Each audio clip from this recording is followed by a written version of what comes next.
નમસ્કાર મિત્રો, D farmer ચેનલમાં તમારું સ્વાગત છે। દેશ, દુનિયા અને ગુજરાતના તાજા, મોટા અને સૌથી મહત્વપૂર્ણ સમાચાર જાણીએ તે પહેલા ચેનલમાં નવા હોય તો ચેનલને જરૂરથી સબસ્ક્રાઇબ કરી અને વિડીયોને લાઇક કરી દેજો। પીએમ મોદીએ દિલ્હીમાં ફૂક્યું ચૂંટણીનું બિગુલ, આપી 4500 કરોડની ભેટ। આફતો દિલ્હીમાં નહીં બીજેપીમાં છે, પીએમ મોદીના આરોપો પર કેજરીવાલનો પલટવાર। કેન્દ્ર સરકારની જબરજસ્ત સ્કીમ, વિદ્યાર્થીઓને મળશે 6000 કરોડ રૂપિયાની સહાય। સિરામિક ઉદ્યોગમાં ભયંકર મંદીનો માહોલ, યુનિટો 1 માસ બંધ કરવા પડે તેવી સ્થિતિ। કોવિડ પછી ચીનમાં બીજો વાયરસ ફાટી નીકળ્યો, કટોકટી જેવી પરિસ્થિતિ। ડુંગળીના ભાવ તૂટતા મુવા માર્કેટિંગ યાર્ડમાં હરાજી બંધ કરાવી ખેડૂતો ધરણા પર ઉતર્યા। અમરેલી લેટરકાંડમાં પાટીદારની દીકરીને ન્યાય અપાવવા પટેલો મેદાને, સુરતમાં રોડ પર બેઠક કરી। બાબા રામ રહીમની વધી મુશ્કેલીઓ, 23 વર્ષ જૂના કેસની સુપ્રીમ કોર્ટે મોકલી નોટિસ। વિદેશ પ્રવાસ કરનારાઓ માટે ભારત સરકારનો મોટો નિર્ણય, હવે 19 પ્રકારનો વ્યક્તિગત ડેટા એકત્રિત કરવામાં આવશે। ઓનલાઈન ટિકિટ બુકિંગમાં ગુજરાત એસટી નિગમ દેશમાં પ્રથમ નંબરે। પ્રશાંત કિશોર બિહારમાં બીપીએસસીના વિદ્યાર્થીઓના સમર્થનમાં ઉપવાસ પર ઉતર્યા। અમરેલી લેટરકાંડમાં દિલીપ સંઘાણીની એન્ટ્રી, જેલમાં બંધ પાટીદાર યુવતીને મળવા પહોંચ્યા। દિલ્હીમાં કોંગ્રેસે ખેલ્યો મોટો ખેલ, સીએમ આતિશી સામે અલકા લાંબાને ઉતાર્યા મેદાને। સુરતમાં લેબ ગ્રોન રફ હીરાના ભાવમાં 13 થી 15% વધારો થતા વેપારીઓમાં ખુશીનો માહોલ। ઉદય ઠાકરેને વધુ એક આંચકો, 5 મોટા નેતાઓ એક સાથે ભાજપમાં જોડાયા। ગુજરાતમાં સરદાર વલ્લભભાઈ પટેલની 150મી જન્મ જયંતિ સહિત 4 ઉજવણીઓ થશે। એલન મસ્કને 1 વર્ષમાં અંબાણી અને અદાણીના નેટવર્ક કરતાં પણ વધુ કમાણી કરી। ન્યૂયોર્કની ઉજવણી કરવા દેશવાસીઓએ 600 કરોડનો દારૂ પીધો। ગુજરાતમાં વિદ્યાર્થીઓને મળશે લાભ, એનએમએમએસની પરીક્ષાને લઈને જાહેરનામું બહાર પાડ્યું। શિક્ષણ ક્ષેત્રમાં મોટો ફેરફાર, ધોરણ 4 થી 8માં અભ્યાસક્રમ બદલશે। દિલ્હી યુનિવર્સિટીની નવી કોલેજ સાવરકરના નામ પર બનાવશે। ગુજરાતમાં હવામાન ફરી પલટાશે, કડકડતી ઠંડી અને માવઠાની આગાહી। સૈતર વસાવાએ કહ્યું, ભૂપેન્દ્રસિંહ ઝાલા અને દુષ્કર્મના કેસમાં સંડોવાયેલા ધારાસભ્યોનો પણ વરઘોડો કાઢો। ઉત્તરાયણ પહેલા બિહારના રાજકારણમાં થશે ખેલ, નીતિશ કુમારને લાલુ યાદવની ખુલ્લી ઓફર। બાંગ્લાદેશની નવી સરકારના બદલતા સૂર, 2025માં ભારત સાથે સંબંધોમાં સુધારો કરવાનો સંકલ્પ। ઇમિગ્રેશન ઉલ્લંઘનના આરોપમાં અમેરિકામાં 2647 ભારતીયોની ધરપકડ કરવામાં આવી। પીએચડી એડમિશન નિયમો વધુ સરળ બનાવતી સૌરાષ્ટ્ર યુનિવર્સિટી। ભવનાથ તળેટીમાં 22 ફેબ્રુઆરીથી લઘુકુંભ મહાશિવરાત્રીનો મેળો યોજાશે। અમરેલી લેટરકાંડમાં પાટીદાર દીકરીનો કેસ, ગોપાલ ઇટાલિયા લડશે। મહારાષ્ટ્રમાં શપથ ગ્રહણના 12 દિવસ પછી પણ 9 મંત્રીઓએ નથી સંભાળ્યું પદ।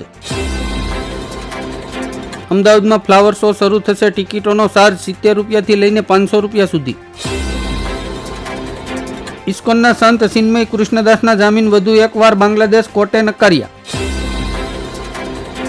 આપ સાંસદ સંજય સિંહે અમિત સાવલિયા અને મનોજ તિવારીને કાનૂની નોટિસ મોકલી। ભારતના ભવિષ્ય પર મોટો પ્રશ્ન, શાળાઓમાં વિદ્યાર્થીઓની નોંધણીમાં 1 કરોડથી વધુનો ઘટાડો।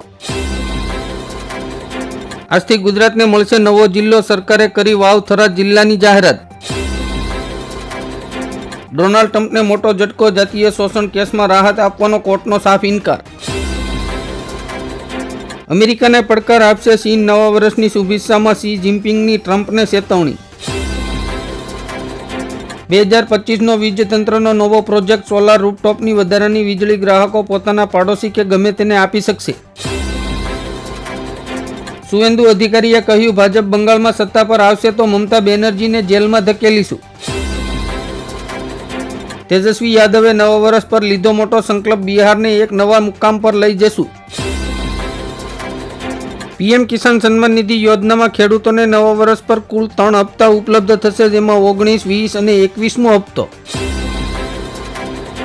ગુજરાતના મુખ્યમંત્રી ભૂપેન્દ્ર પટેલે રાજ્યના વિકાસ માટે 1000 કરોડ મંજૂર કર્યા.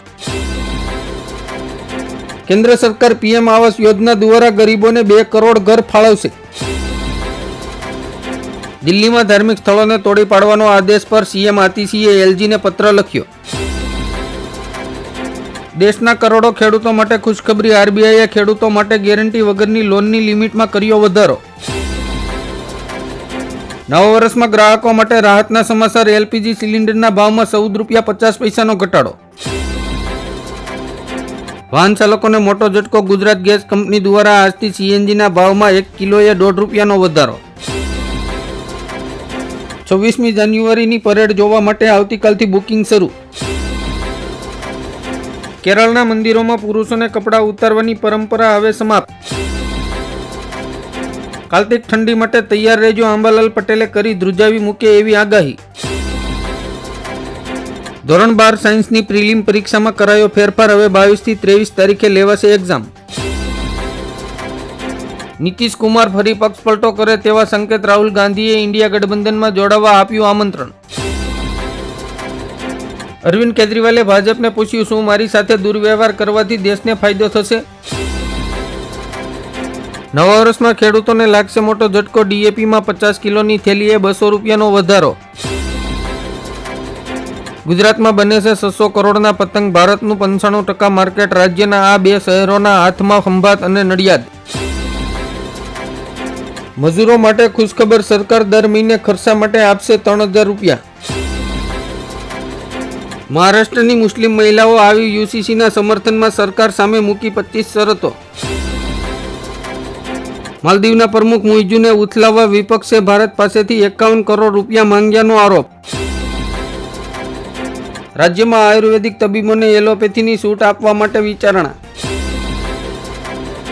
સુરત શહેરમાં ટ્રાફિકના કાયદા બન્યા કડક. નિયમ તોડ્યા તો સીધી પોલીસ ફરિયાદ થશે. ગુજરાતમાંથી મહાકુંભ માટે 6 વન વે સ્પેશિયલ ટ્રેનોનો પ્રારંભ. શ્રદ્ધાળુઓ માટે પશ્ચિમ રેલવેનું આયોજન.